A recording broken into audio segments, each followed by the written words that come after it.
सम्मानित साथियों, जैसे कि आप जानते हैं, भारत के अंदर 80 साल आज़ादी के होने के बावजूद जगह जगह बहुजन समाज पर और ख़ास तौर पर शेड्यूल कास्ट पर अत्याचार होते रहते हैं।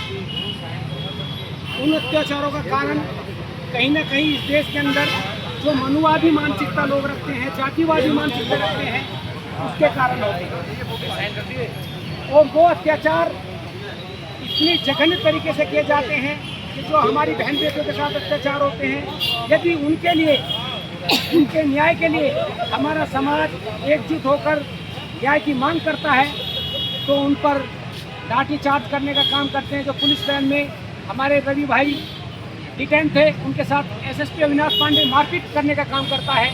और ये जो जातिवादी सरकार बैठी है, उस सरकार के द्वारा अभी तक उस पर जो जातिवादी मानसिकता रखने वाला अविनाश पांडे है, उसके खिलाफ मुकदमा पंजीकृत नहीं किया, क्योंकि सरकार से लेकर और जुडिशरी तक जितने भी लोग जातिवादी मानसिकता रखते हैं, वो नहीं चाहते कि इस देश का जो शेड्यूल कास्ट है वो अपने न्याय की मांग रखे, अपनी आवाज़ उठाए।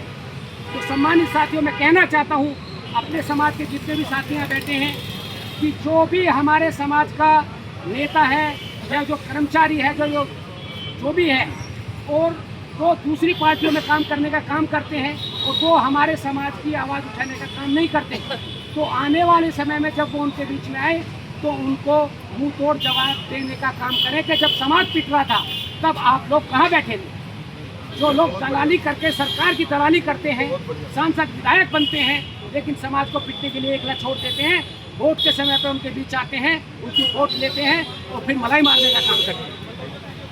वो मलाई उनको इस समाज की बदौलत मिलती है, न कि किसी दूसरी पार्टी की बदौलत। यदि इतना ही उनमें दम है तो अन्य पार्टियों से जनरल सीट से लड़कर जाने का काम करे, पता चल जाएगा। जब तक ये जातिवादी सरकार अविनाश पांडे को बर्खास्त नहीं करती है, अविनाश पांडे का यहाँ से ट्रांसफ़र किया गया, ट्रांसफ़र करने से जाने से पहले भी दूसरी घटना दिग्विजय भाटी और मोहित जाटव के साथ उन्होंने करी है।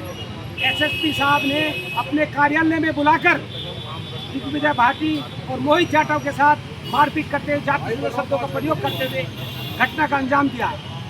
तो ये तो जनरल डायर की तरह निहत्थे लोगों पर अत्याचार की बहुत बड़ी पराकाष्ठा हो रही है। यदि सरकार शीघ्र नहीं चेती तो इस देश में बहुजन समाज को सड़कों पर उतरकर आंदोलन करना पड़ेगा।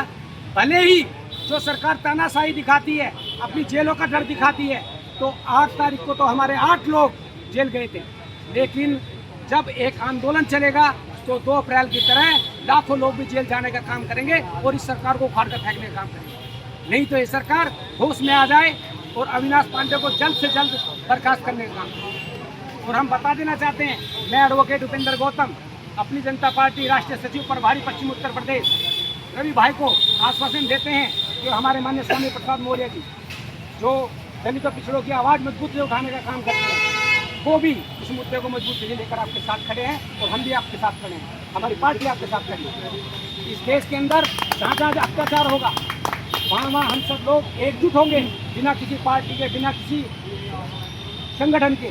पहले हमारा समाज है, उस समाज के साथ जहाँ भी अत्याचार होगा हम सब लोग एक ही होकर लड़ाई लड़ने का काम करेंगे।